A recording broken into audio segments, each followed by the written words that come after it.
Oke, selamat pagi Pak Mahpudin. Selamat pagi Bu Yuyu. Oke, terima kasih banyak nih atas kesempatannya ya. Di tengah kesibukan Bapak masih mau menyempatkan nih pada acara bincang edukasi yang mana hari ini kita akan membicarakan hal yang cukup ya untuk saat ini merupakan hal yang penting ya dikarenakan kita tahu bahwa negara kita Indonesia merupakan salah satu negara yang memiliki keberaneka-ragaman. Mungkin apa ya namanya hal ini menjadi topik yang cukup hangat nih Pak belakangan ini ya.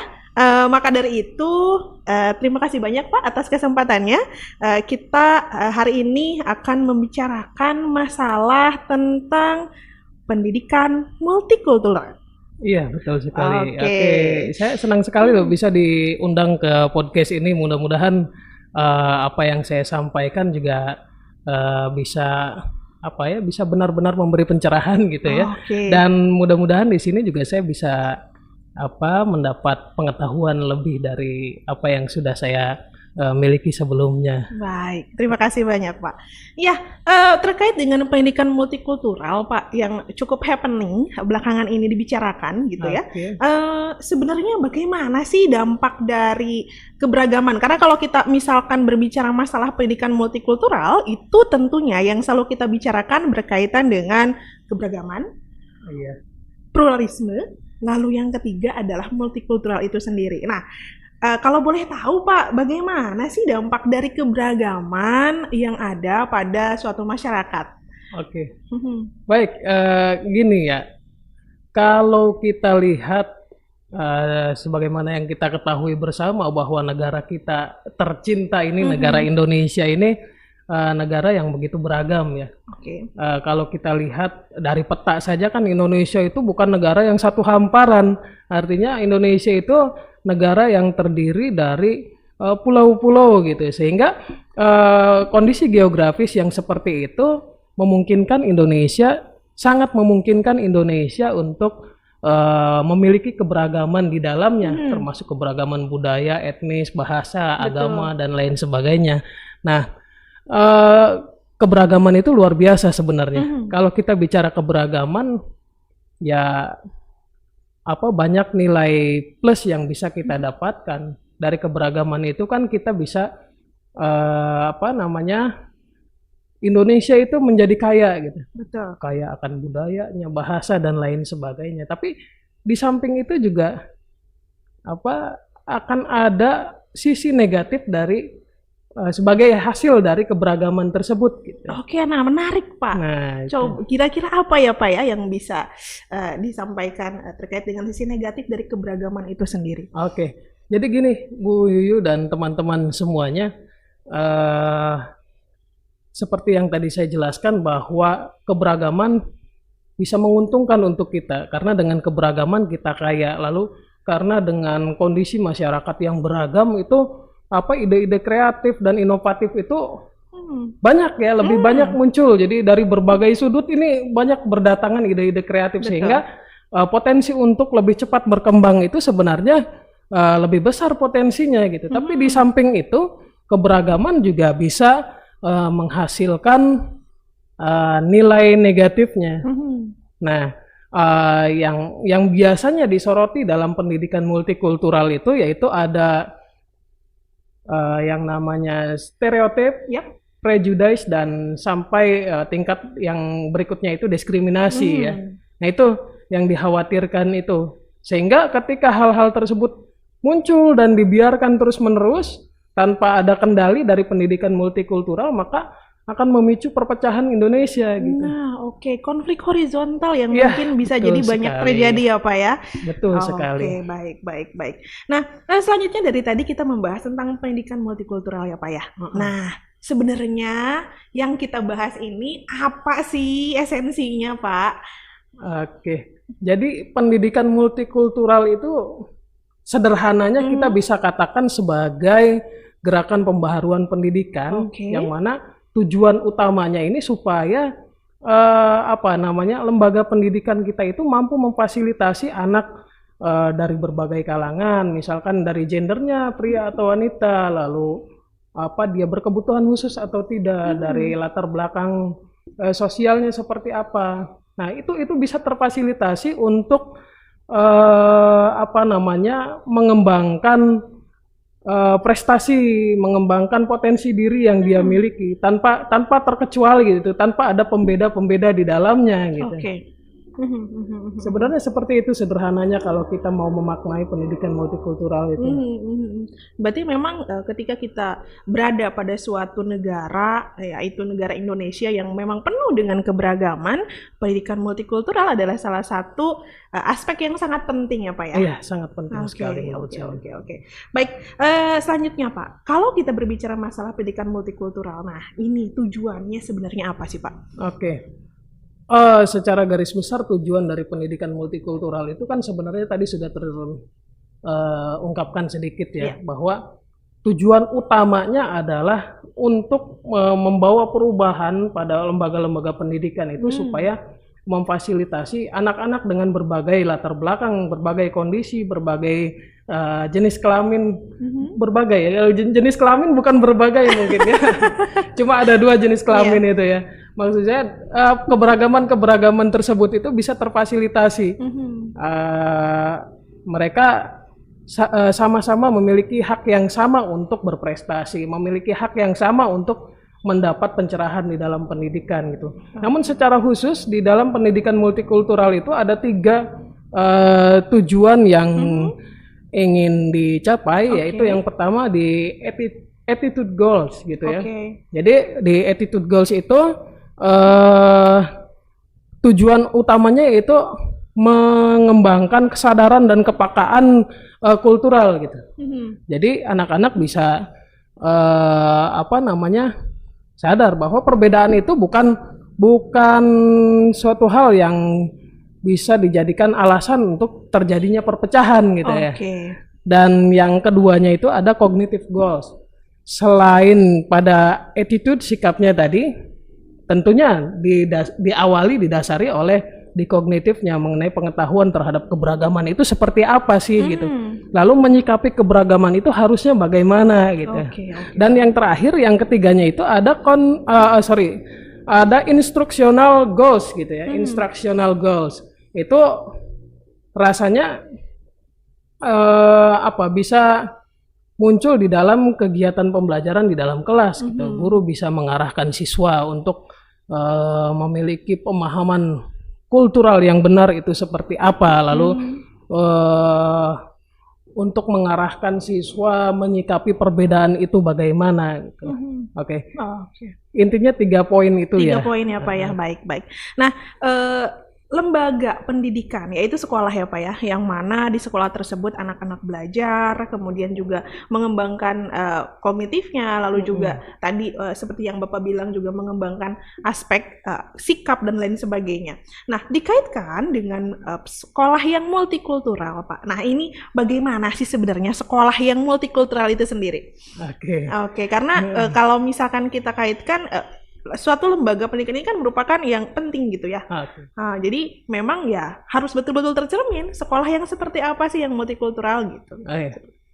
Harapannya semua sekolah itu multikultural ya. Semua sekolah yang ada di Indonesia itu multikultural. Betul. Lalu apa yang mendasarinya? Karena tadi di awal kita sudah bahas bahwa Indonesia itu beragam loh. Dari budayanya, agamanya, suku bangsanya, lalu bahasanya gitu. Dan itu keberagaman itu dipersatukan oleh Pancasila gitu. Betul, Pak. Nah, ini kita bicara mengenai pendidikan kita itu kan mengarahkan anak-anak kita, generasi penerus bangsa ini supaya menjadi manusia-manusia yang Pancasilais gitu kan. Dalam artian butir-butir Pancasila tersebut bisa terinternalisasi itu masuk ke dalam diri siswa-siswi kita. Terutama kan persatuan itu. Lalu diperkuat lagi dengan semboyan Bhinneka Tunggal Ika itu ya. Jadinya seharusnya semua sekolah di Indonesia itu multikultural gitu. Jadi tadi harus terfasilitasi semua bentuk keberagaman yang ada pada diri peserta didik itu. Berarti mampu mengakomodir seluruh perbedaan yang ada, mulai dari bahasa, ras ya, kemudian juga warna kulit dan lain sebagainya ya Iya, Pak ya. betul sekali. Karena kita tahu bahwa Indonesia ini merupakan negara yang penuh dengan keberagaman, pluralis gitu ya, berbeda. Betul. Bahkan di Pulau Jawa pun saja kita tahu ada begitu banyak bahasa. Nah, itu. Dan di sekolah akan sangat memungkinkan ya Pak ya, ketika di suatu daerah itu memungkinkan ada anak yang berasal dari beberapa daerah yang mungkin bahasa ibunya berbeda satu dengan yang Iya, lainnya. betul, ya. Oke, seperti itu. Baik, selanjutnya boleh ya Pak ya? Iya. Oke. Nah, ketika kita berbicara masalah tadi lembaga pendidikan, tentunya di dalamnya ada proses pembelajaran yang harus memfasilitasi ya pendidikan multikultural itu bagaimana. Nah, sebenarnya bagaimana sih Pak keterkaitan antara pembelajaran nih dengan kurikulum dan juga pendidikan si multikultural itu sendiri? Oke. Mhm. Multikultural itu, kalau pendidikan multikultural, kalau saya lihat dari dimensinya ya, kalau kita ingin memasukkan pendidikan multikultural di dalam kurikulum di sekolah-sekolah kita, terutama di pendidikan dasar ya, di sekolah dasar karena itu bidang kita ya. Betul Pak. Maka kita harus lihat ke 5 dimensi tersebut, yaitu yang pertama, di dalam penyelenggaraan pendidikan di sekolah itu kita harus lakukan content integration gitu, integrasi konten.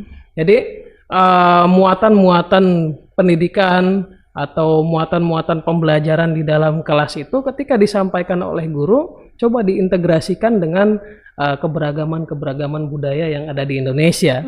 Sederhananya begini, saya pernah melakukan penelitian terkait etnomatematik untuk menunjang pendidikan multikultural di Indonesia gitu.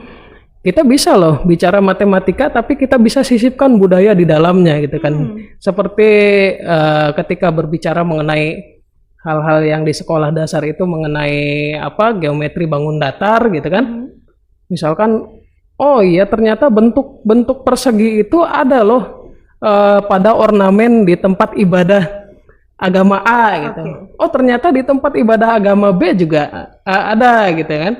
Sehingga ini tahap awal sebenarnya ya. Ini tahap awal sehingga anak-anak pada akhirnya mempunyai pemahaman terkait agama yang berbeda dengan agama di sini ada, di agama yang lain juga ternyata ada.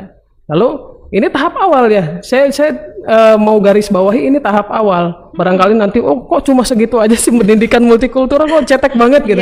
Ini tahap awalnya. Nanti ada kelanjutannya di dalam content integration itu ada level-levelnya lagi sebenarnya. Nah, lalu yang kedua, setelah content integration itu ada yang namanya knowledge construction process ya. Jadi memberi pemahaman kepada anak-anak tentang bagaimana sih pengetahuan itu bisa terbentuk gitu. Bagaimana sih para ilmuwan itu mengembangkan pengetahuan yang sekarang bisa kita dapatkan gitu. Lalu kita beri kesadaran terhadap mereka juga bahwa ternyata pengetahuan itu dikembangkan juga melibatkan unsur etnik, kultur dan lain sebagainya di dalamnya gitu ya. Nah, itu di dalam proses pendidikan di sekolah perlu sekali gitu ya. Lalu yang berikutnya ada yang namanya reduksi prejudice gitu ya. Prejudice ya. Tadi kita sempat singgung sedikit, nanti coba saya jelaskan terlebih dahulu mengenai prejudice ya. Bukan dijelaskan, maksudnya kita diskusikan mengenai prejudice lebih ini. Dalam lagi kita ya, Pak, kita kupas ya. Kalau menjelaskan kesannya gimana gitu. Betul, Pak. Kita kupas mengenai prejudice itu, bahwa yang menjadi tantangan di dalam pendidikan multikultural itu kan ada yang namanya stereotype, prejudice dan tadi diskriminasi. Kalau stereotip itu kan melihat karakteristik tertentu dari kelompok orang yang berasal dari budaya tertentu, lalu sifatnya overgeneralisir gitu. Saya beri analoginya begini. Misalkan kita sekolah atau kuliah di mana gitu kan. Tentunya kalau di bangku kuliah itu lebih beragam ya. Oh, saya dapat teman orang, maaf ya, misalkan orang Jawa Timur misalkan ini ya. Lalu saya punya teman itu orang Jawa Timur kok pelit gitu ya. Sebenarnya kan itu bukan karakter dari orang Jawa Timurnya, cuma kebetulan teman saya yang dari Jawa Timur itu pelit gitu kan. Akhirnya karena saya overgeneralisir tadi, saya langsung mengeneralisir. Kenapa sih langsung mengeneralisir? Karena ini tidak mau berpikir lebih jauh untuk menganalisa budaya di sana. Jadi saya mengeneralisir bahwa orang Jawa Timur itu pelit rata-rata gitu. Ini contoh ya, bukan berarti saya mengatakan seperti itu lalu membenarkannya. Mengeneralisir ini ya, Pak, overgeneralisir ya? itu. Iya. Oke, itu stereotip ya. Oke. Kalau prejudice itu saya ambil contohnya saja langsung bahwa karena tadi saya sudah overgeneralisir terhadap orang Jawa Timur itu pelit dan lain sebagainya. Ketika saya diperkenalkan oleh teman saya, ini loh teman saya gitu. Dia dari Jawa Timur, langsung di pikiran saya, orang Jawa Timur nih sudah pasti pelit nih. Gitu kan, itu prejudice lah, itu prejudice. Lalu lebih ini lagi prejudice itu jadi belief ya, jadi tertanam jadi kepercayaan bahwa oh ya orang sana itu pelit gitu. Padahal kan belum tentu gitu kan. Lalu yang berikutnya di tingkatan yang berikutnya ada yang namanya diskriminasi, itu sudah masuk ke dalam bentuk tindakan ya, yang tentunya ya merugikan ya. Tujuannya itu ya untuk menyakiti atau merugikan. Nah tadi kita kembali lagi ke dimensi multicultural education itu ada reduksi prejudice. Nah di sini peran guru bagaimana caranya supaya siswa-siswinya itu mempunyai pemahaman terhadap budaya-budaya yang berbeda dengan budaya yang dia miliki gitu. Supaya prejudice itu tidak muncul gitu. Paling tidak direduksi lah prejudice-nya gitu. Dan yang berikutnya adalah tadi apa saja? Content integration, lalu knowledge construction information. Knowledge construction process ya. Lalu yang ketiganya itu reduksi prejudice. Nah, yang keempatnya adalah pedagogi kesetaraan.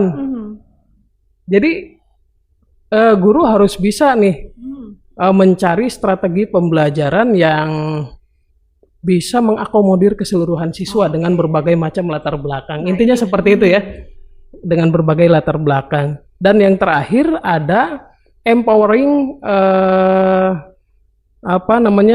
empowering school culture and social structure gitu. Jadi kita berdayakan kultur sekolah. Nah, jadi kita harus pahami dulu bahwa ternyata sekolah itu sebagai miniatur dari kehidupan sosial loh. Ya, betul sekali, Pak. Nah, gitu. Jadi di dalamnya ada orang-orang dengan berbagai macam peranan, dengan perbedaan dan lain sebagainya. Coba kita manfaatkan itu untuk bisa menanamkan multicultural education itu pada anak-anak kita. Itu 5 dimensi pendidikan multikultural yang bisa saya sampaikan. Oke, baik, terima kasih. Oke, nah selanjutnya ini terkait dengan lembaga pendidikan yang tentunya memiliki peranan yang sangat penting ya dalam pendidikan multikultural ini, yang tentu saja di dalamnya ada guru, Pak, yang punya peranan yang juga teramat sangat penting, gitu ya. Nah, ketika kita berbicara masalah peranan guru nih, lalu peranan guru yang harus bagaimana dan seperti apa sih, Pak, gitu ya, dalam pendidikan multikultural itu sendiri, gitu, sehingga tentunya tadi pendidikan ini mampu mengakomodir berbagai macam perbedaan sehingga pada akhirnya siswa bisa menjadi pribadi-pribadi yang mampu menghargai adanya keberagaman yang kita miliki. Iya. Jadi gini Bu Yuyu ya, kita semua berkecimpung di dunia pendidikan. Jadi tentunya sudah kita ketahui bersama bahwa keberhasilan proses pendidikan itu ujung tombaknya itu ada pada guru. Betul. Ya. Tentunya begitu. Lalu bagaimana sih peran guru dalam pendidikan multikultural itu? Yang paling pertama saya sebutkan itu teladan. Karena saya pernah mendengar quote seperti ini bahwa guru tidak dapat memberikan apa yang dia inginkan. Kalau punya keinginan siswanya harus baik ya belum cukup gitu. Guru tidak bisa memberikan apa yang dia ketahui. Kalau kita jadi guru sekedar tahu yang baik itu begini, itu belum cukup juga. Yang ketiga, guru hanya bisa memberikan apa yang dia miliki. Gitu ya. Oke, jadi intinya tidak cukup punya keinginan dan punya pengetahuan saja. Kita harus punya nih kepribadian yang seperti itu. Nah, kalau kita ingin menanamkan pendidikan multikultural kepada anak-anak kita, kalau kita sebagai seorang guru, ya tentunya kita harus menjadi teladan bagaimana sih menjadi manusia yang multikultural itu, yang bisa toleran terhadap perbedaan-perbedaan yang ada di sekeliling kita, gitu kan. Nah, itu yang pertama itu ya, bisa menjadi teladan. Yang berikutnya ya tentunya di dalam proses pembelajarannya tadi masuk ke 5 dimensi pendidikan multikultural tadi. Bagaimana sih memfasilitasi pendidikan di dalam kelas itu dengan pemilihan berbagai strategi yang mampu mengakomodir keseluruhan siswa tanpa terkecuali, ya. Tanpa terkecuali dengan seperti apapun kondisi siswanya atau dari manapun latar belakangnya gitu. Seperti itu. Oke, kalau mungkin bisa saya sedikit sampaikan Pak, ketika kita mengimplementasikan proses pembelajaran untuk mengakomodir pendidikan multikultural, mungkin bisa kita terapkan salah satunya adalah pembelajaran berkelompok ya Pak ya? Oke, cooperative learning memang sangat disarankan di situ. Oke, cooperative learning ya. Di sana kan dari berbagai macam latar belakang, mulai Betul dari sekali. kemampuan, Betul latar sekali. belakang sosial, budaya dan lain sebagainya, Betul itu kan sekali. disatukan. Iya. Sehingga mungkin saja di sana Oke. harapan kita sebagai seorang guru mampu memfasilitasi keberagaman yang dimiliki oleh siswa gitu ya Iya. Pak ya. Karena pada prinsipnya kan cooperative learning itu sendiri pengelompokannya harus heterogen kan. Betul. Harus heterogen, tidak bisa nih harus sewarna satu kelompok gitu kan. Makanya cooperative learning sangat disarankan gitu di dalam pemilihan strategi pembelajaran di yang kaitannya dengan pendidikan multikultural ini. Oke. Gitu. Tidak mudah ya Pak ya. Memang sangat tidak mudah. Itu dia. Itu. Tidak mudah, tapi tentunya yang harus kita pikirkan adalah bagaimana kita sebagai seorang guru harus mampu mengupayakan.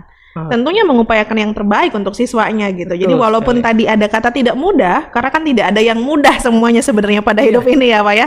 Jadi kalaupun tidak mudah ya, yang penting kita sudah mengupayakan, insya Allah nanti hasilnya baik, begitu ya Pak ya. Iya, betul sekali, sangat tidak mudah Bu. Kalau misalkan bicara yang mudah itu ya apa?